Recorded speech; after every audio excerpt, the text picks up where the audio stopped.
Shabbat, Shalom, Boker Tov, Beshem Hashem, Naaseh Venatzliach, ce matin du vendredi 15 du mois d'octobre et le tête du mois de Mar Cheshvan, Lechaim Tovim, Shalom, Parashat Lech Lecha.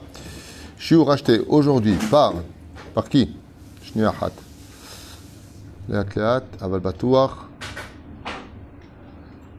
Ok, Beilum Shem, ne veut pas qu'on donne son nom, mais pour l'élévation de l'âme de Serge Simon Ben Estelle Atali.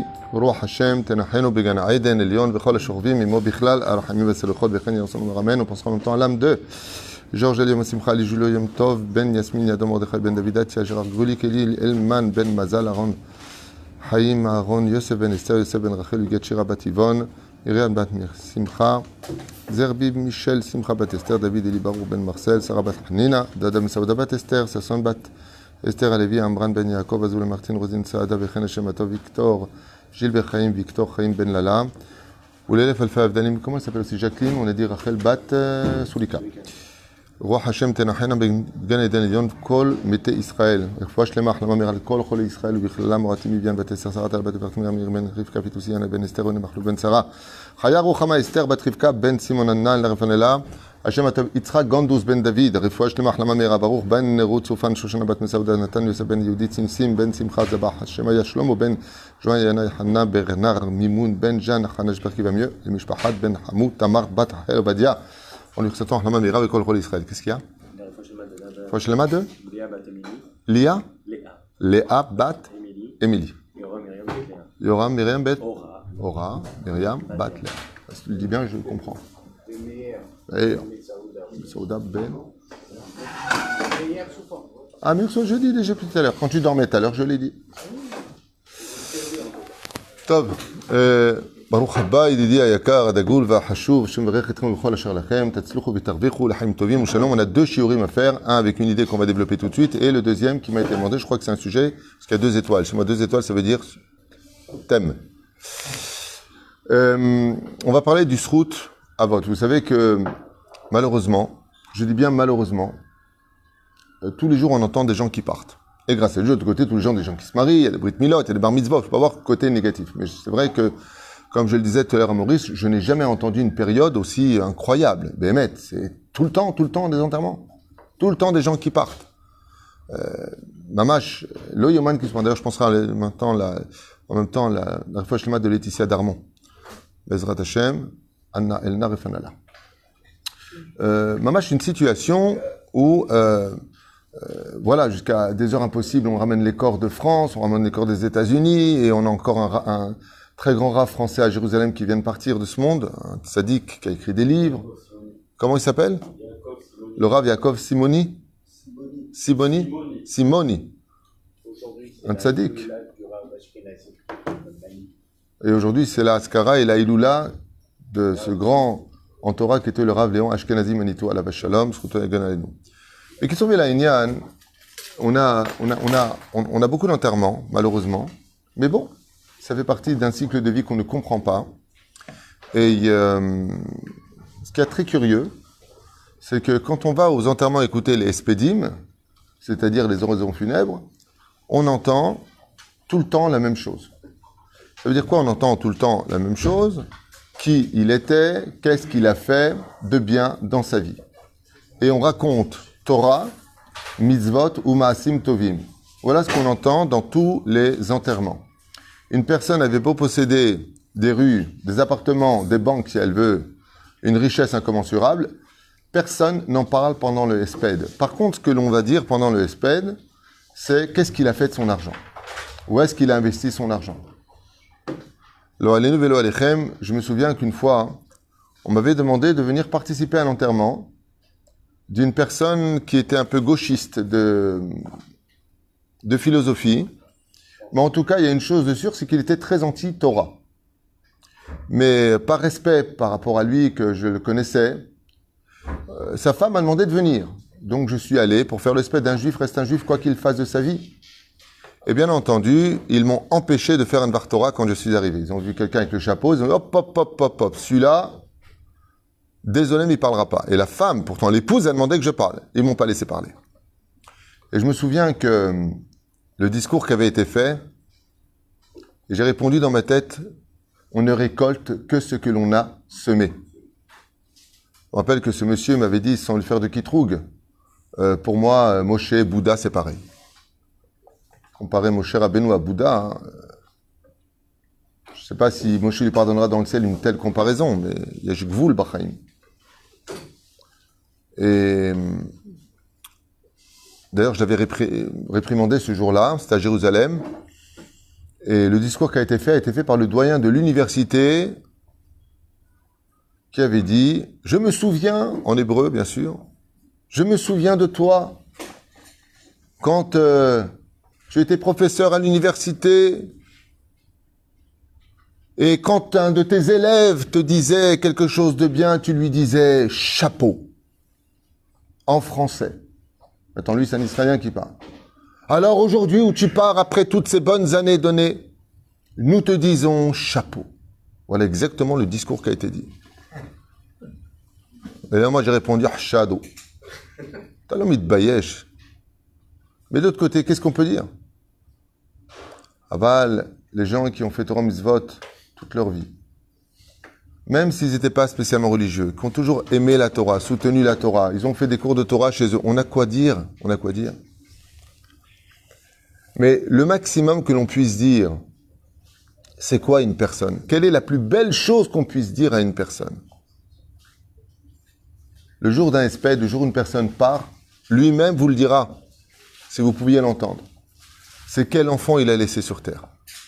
Quel enfant il a laissé sur terre. D'ailleurs, même le dicton français le dit, le fruit n'est pas tombé loin de l'arbre. Quand tu laisses un enfant qui est tzaddik, quand tu laisses un enfant qui a un nom extraordinaire, quand tu laisses un enfant sur terre qui va perpétuer ton nom en disant, lui il s'appelle un tel, par exemple Rabbi Akiva ben Yosef. Qui c'est qui connaissait Yosef s'il n'y avait pas eu Rabbi Akiva? Tu connaîtrais toi Yosef? Personne ne connaîtrait Yosef. Mais comme il a eu un fils qui s'appelait Akiva, Rabbi Akiva ben Yosef. C'est d'avoir rien fait. La plus belle chose qu'un homme puisse laisser au monde, c'est un fils. Mais pour ça, il faut avoir un mérite. Pour cela, il faut avoir un mérite. Hier soir, je reçois un coup de téléphone de mon ancienne Chavruta, qui est Dayan aujourd'hui, qui est Bliainara, Posek, extraordinaire, le Rav Chaim Perzon, c'est lui qui était Rosh Kolel quand on a commencé ici. Et il m'appelle au téléphone pour me demander une autorisation, est-ce que je peux faire ça avec ton autorisation, et ça et ça. Je lui dis, Vadaï, mani uma ta bichlal, t'es dans le ciel, je suis un petit à côté de toi. Il me dit, non, tout ce que je suis, c'est grâce à toi, on étudie ensemble, tu m'as mis Rosh Kolel, ailleurs, on m'a dit, Chazak meod batora veze, on m'a demandé quelque chose, dans la ville d'Ashdod, je veux avoir ton autorisation. Je lui dis, non seulement tu l'as, mais viens boire un café en même temps que j'ai le mérite de voir ton visage. T'as tzaddik.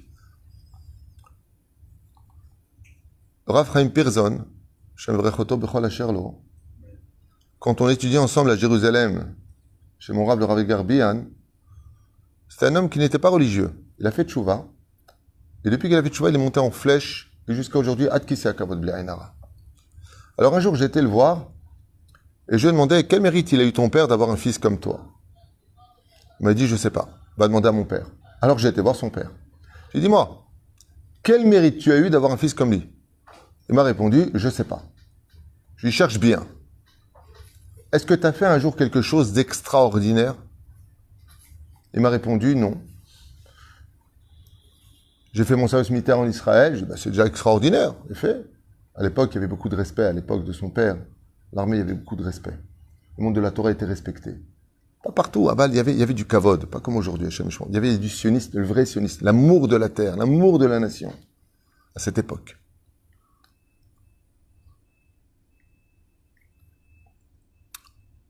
Il m'a dit, attends, j'ai un truc qui me revient. Je dis quoi? Il me dit, moi je suis pas un grand religieux et je comprends rien à l'étude. Je sais à peine lire l'hébreu.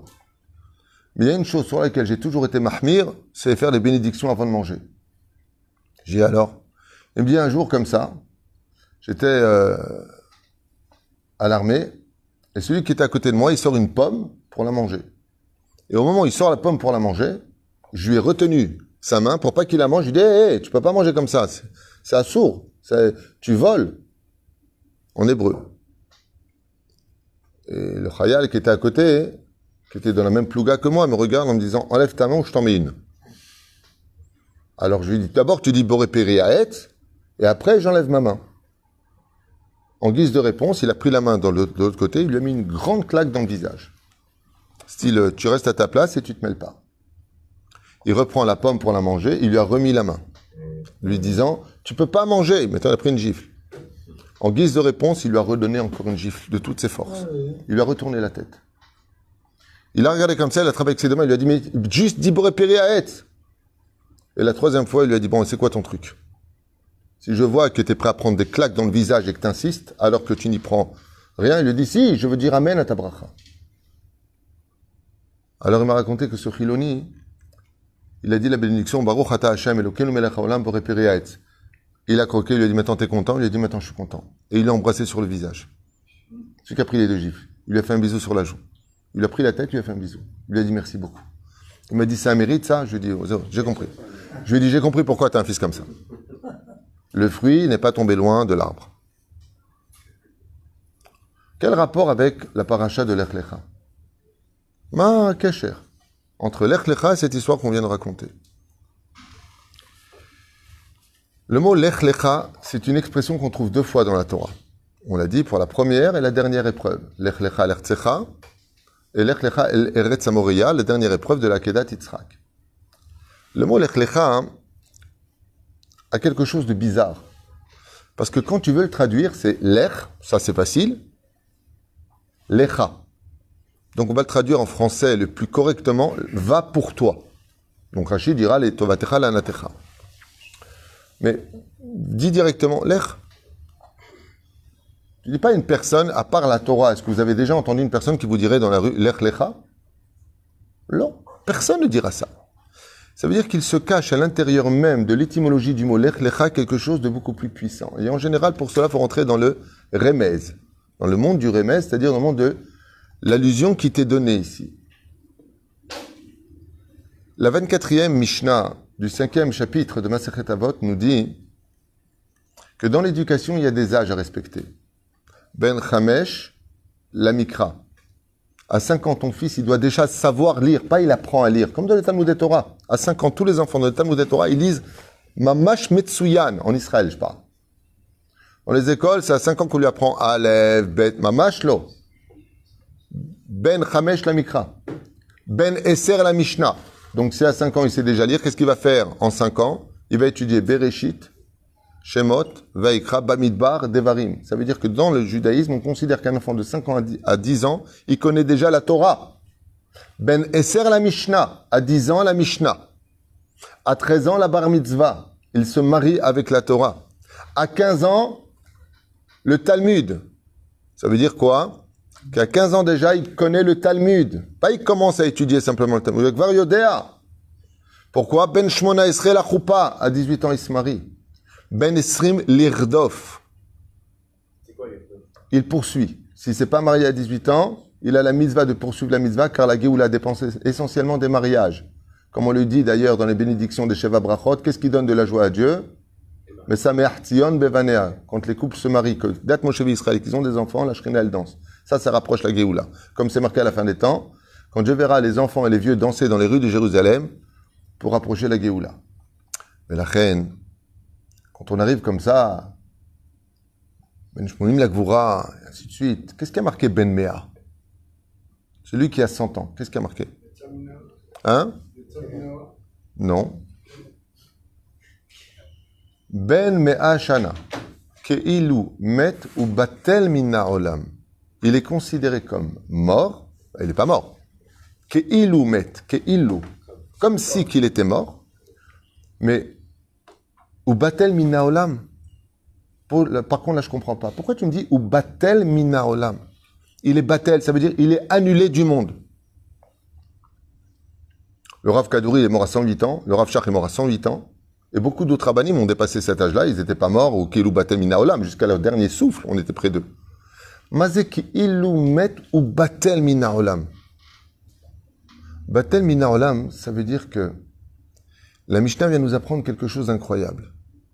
Jusqu'à l'âge des 100 ans, tu es dépendant de celui qui t'a mis au monde. Si tu réussis à vivre après 100 ans, tu es Ke'ilou maintenant, Batel Mina Olam. Tu es par ton propre mérite venu au monde. Parce que quand on entend ça, on dit oh oh, Makatouv lech lecha. Pourquoi est-ce qu'Akadosh Baruch Hu, il va s'adresser à Avraham Avinu pour le refaire naître de nouveau? Ça veut dire que vous avez bien compris. Dans la vie d'un homme, on peut être né 2 fois de suite. Quand? Le jour de sa naissance et le jour de son 100e anniversaire. S'il arrive à 100 ans, c'est une renaissance de la vie. C'est pour ça qu'Avraham Avinu, à l'âge de 100 ans, comme un bébé qui vient de naître, on va lui changer son nom de Avram en Avraham, et il sera interdit de l'appeler Avram, quand il s'appelle Avraham, et on lui fait la Brit Mila, comme un enfant qui vient de naître. Quel rapport maintenant avec tout ce qu'on a expliqué avant, le mérite des parents, le jour où une personne elle part de ce monde? C'est que Akadosh Baruch Hu, il est en train de dire à Avraham, Avraham, lech lecha, vayomer Asher el Avraham, lech lecha, j'ai un problème avec toi. Lequel? Eh bien, c'est que Terach ne mérite pas d'avoir un fils comme toi. Terach, il a lutté contre ton judaïsme. Terach, il a lutté contre toi. C'est Terach qui t'a vendu à Nimrod. Terach ne mérite pas un fils comme toi.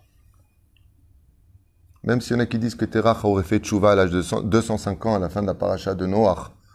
Shomrim, qu'il est mort sur le chemin. Mais on voit que Rashi dit qu'il a fait mourir parce qu'Avraham a reçu l'ordre de partir sans lui. Parce qu'il était de mauvaise influence. Aval, est-ce qu'une seule fois on dit Avraham ben Terach? Vous avez déjà entendu cette phrase, Avraham ben Terach, comme Rabbi Shimon Bar Yochai, Rabbi Yossi ben Pazi. Vous avez déjà entendu le nom de Avraham ben Terach? On dit, qui est celui qui a mis au monde Avraham? Terach. Va Avinachor. Il y a cette dimension de biologie qui a mis au monde. Aval, il y a une chose que la Torah ne veut pas donner comme mérite à Terach. Elle veut pas que quand on parle d'Avraham Avinu, on dit, tu sais que lui, c'est le fils de Terach. Elle veut pas ça. Lama, elle veut pas ça, parce qu'il faut avoir un mérite extraordinaire pour avoir un fils comme Abraham. Velachen omer lo hakadosh hu lech lecha, va jusqu'à tes 100 ans. Où est-ce qu'on voit le mot va jusqu'à tes 100 ans? Lech, c'est la mettre chaf. 30 et 20, ça fait 50. Lech, lecha. 50 et 50, 100. Va pour toi. Va pour toi, ça veut dire va à ta renaissance pour toi, que tu te déconnectes de Terach.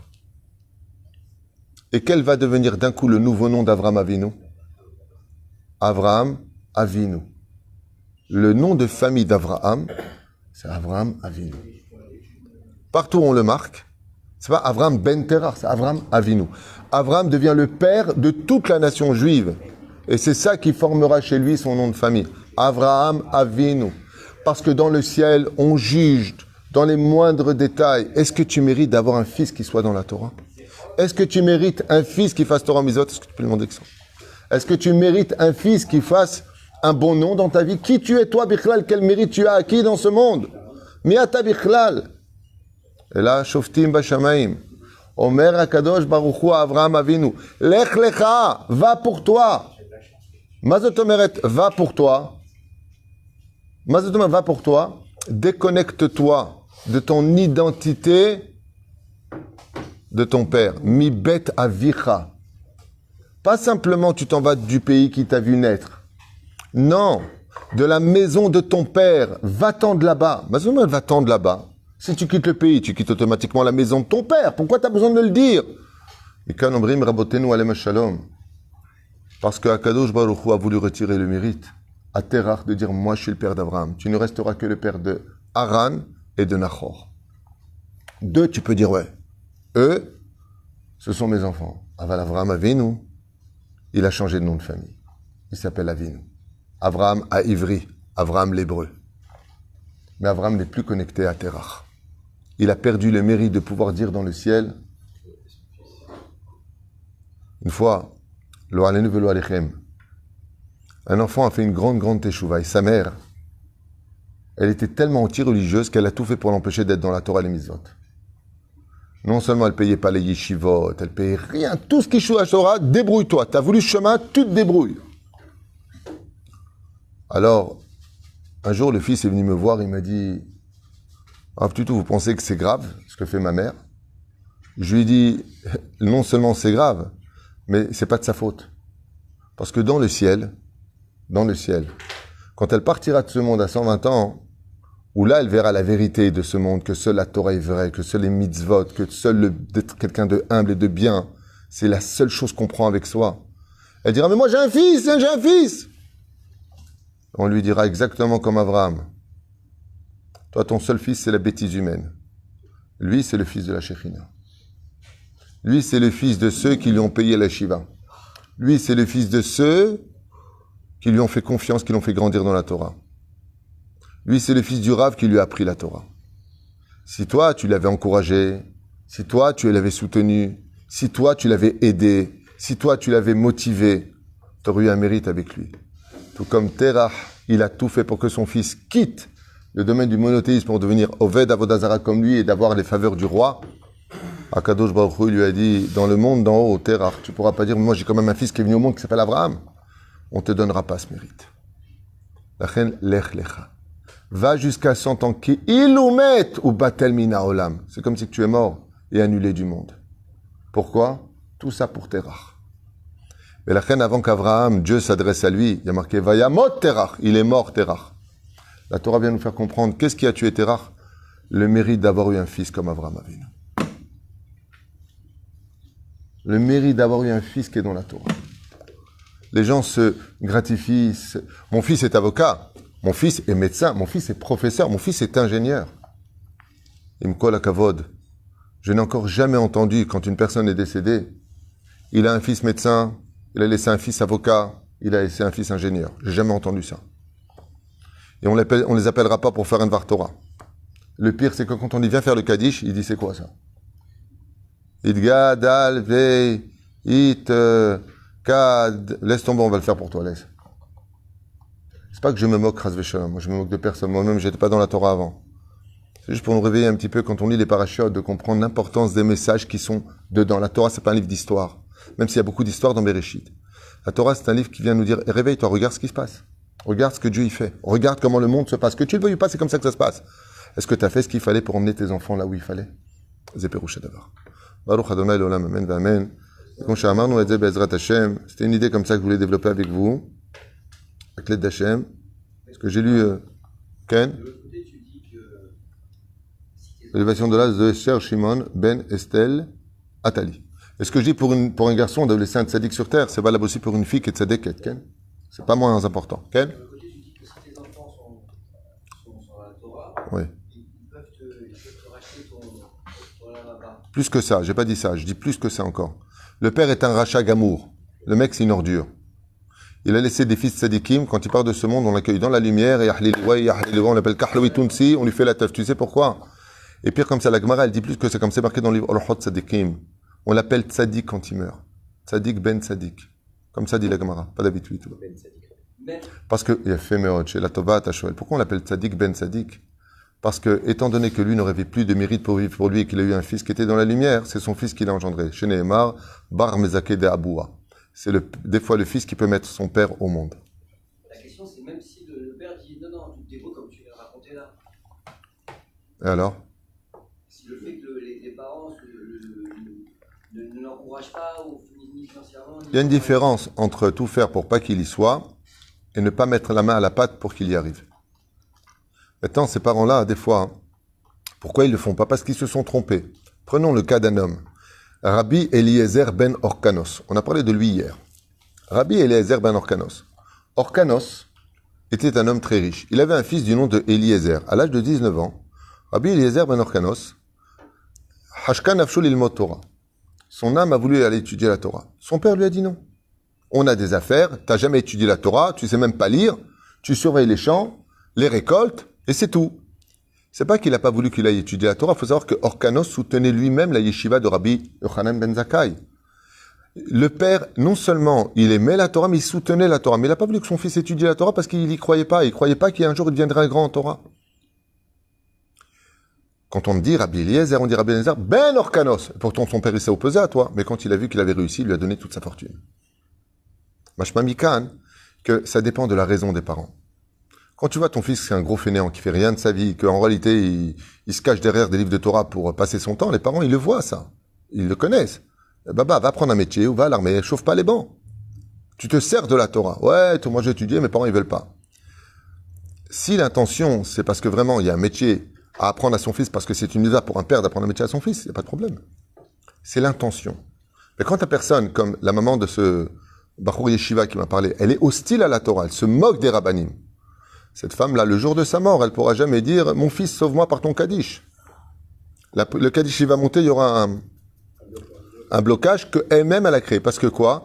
Car l'homme est emmené là où il veut aller. Tu peux pas aller contre la Torah et d'un coup prendre le mérite de la Torah. Un d'avoir cassé. Je voulais faire un shiur assez court, mais je vois que ça devient un débat, donc vas-y. Non, par rapport à ce qu'il a dit dans Parce qu'on a notre cours à faire et je t'aime Rabbi Targum. Qu'est-ce que tu dis? Non, dans le cas où le père est un rachat. Oui. Et que les enfants sont sadiques. Oui. Comment, s'il il a aucun kécher avec les enfants, comment lui, il peut être appelé à être sadique, sachant qu'il ne les a pas aidés? Imaginons dans le cas où, par exemple, les enfants n'adhèrent pas ou n'acceptent pas le fait qu'ils soient rachats, comment lui, il peut être appelé à être... Malgré tout, les amis au monde. C'est-à-dire quoi? Il les a pas aidés. Il y a beaucoup de raisons à cela. Il y a une personne, par exemple, qui peut... il a eu un accident, il a perdu sa femme, il a eu un choc émotionnel, il en veut à Dieu, il veut pas entendre parler de la Torah. L'histoire de la Shoah. C'est-à-dire, mais c'est pas des gens qui sont contre Dieu à la base. Ce sont des gens qui ne se sont pas soignés d'une douleur. C'est-à-dire que, à quel jour n'oubliez pas un détail. Hormis d'être, j'ai pas de mots pour lui, il est très psychologue Hachem. À quel jour il comprend très bien, il sonde le cœur et les reins, comme c'est marqué dans le 10e Tehillim, verset 7. Jour Yodé Akol. Il va pas juger une personne par rapport au fait qu'il a dit ça, alors je le prends pour compte. Il est pas comme nous. Nous, on est bêtes. T'as vu ce qu'il a dit? Mais on sait pas pourquoi il a dit. On sait pas à quel moment. Des fois, il y a des gens qui sont mal. Ils vont dire des choses qu'ils n'auraient jamais dit un autre jour. Juste ce jour-là, ils ont dit une chose. Et nous, on va construire tout un monument de Lachon Hara sur son nom, alors que c'est vrai qu'il a dit, c'est vrai qu'il n'était pas bien à ce moment-là. Dieu, il sait quand on est bien, quand on n'est pas bien. C'est tout ça. Donc, si à quel jour il laisse le mérite que le fils, il vient et qu'il fait le spect de son père et que... Moi, j'ai vu des gens créer des kolélim au nom de leur père, alors que le père n'a jamais été dans la Torah. Parce qu'au fond d'eux, ils auraient voulu faire tchouva, seul Dieu le savait, mais ils n'ont jamais pu l'exprimer. Mais Dieu, il sait la vérité. Et tu dis, comment ça se fait que cet homme-là, qui n'était pas dans la Torah, il a un kollel à son nom, à lui, un kollel. On étudie la Torah du matin au soir, il a à son nom. Parce que dans son cœur, il était prisonnier d'une clipa. Il a dit à Dieu, si j'avais su, si je pouvais sortir de ça, si. Comme ça, le Baal Shem Tov nous avait raconté cette histoire. Un jour, il est parti étudier avec ses élèves. Et en passant devant le cordonnier, comme ça, il passe comme ça devant le cordonnier, et le Baal Shem Tov, il s'arrête net, il lève les yeux vers le ciel, il dit, Kulam Tzadikim. Alors les élèves, ils n'ont pas compris pourquoi le Baal Shem Tov s'arrête et dit, tout seul, Kulam Tzadikim. Il leur a dit, parce que quand on est passé devant la porte du cordonnier, le cordonnier nous avait passé avec le Talmud d'Onoma à aller étudier la Torah Bet Midrash. Et il a soupiré. Il a dit, aïe, quel dommage pour moi de ne jamais avoir appris le Talmud, vieux comme je suis aujourd'hui. Il a soupiré regrettant toutes ces années où il n'a pas eu le mérite d'être assis à étudier la Torah. Il a dit, son soupir, j'ai vu monter jusqu'au trône divin. Il vient d'étudier tout le Talmud en un seul soupir parce qu'il a vraiment regretté dans son cœur. Le Baal Shem Tov, il a vu. Des fois, tu vois des gens, Bémet, qui sont d'extérieur, pas ordinaires, en dessous, mais dans leur intériorité, c'est des diamants d'une valeur inestimable. Dieu, il le voit, ça. Nous, on le voit pas. Ce qui fait que quand une personne décède, comme c'est marqué dans 3 allusions de 3 parachutes, Aharemot, Kedoshim est mort. C'est 3 parachutes qui se suivent, mais qui donnent une phrase. Aharemot, quand une personne meurt, Kedoshim, Kadosh est mort, tu diras. Ne parle jamais d'une personne décédée, car en réalité, tu ne connais pas le fond de ses pensées. Tu as connu ces états de colère, tu as connu ces états de violence verbale ou autre. Mais tu ne savais pas qu'en réalité, c'était un homme qui criait au secours, qui voulait se rapprocher de la Torah, mais qui ne trouvait même pas les mots pour l'exprimer. Mais Dieu, il lit le cœur. Donc, Dieu, il sait ce qu'il fait. Baruch Adonai l'olam amen v'amen.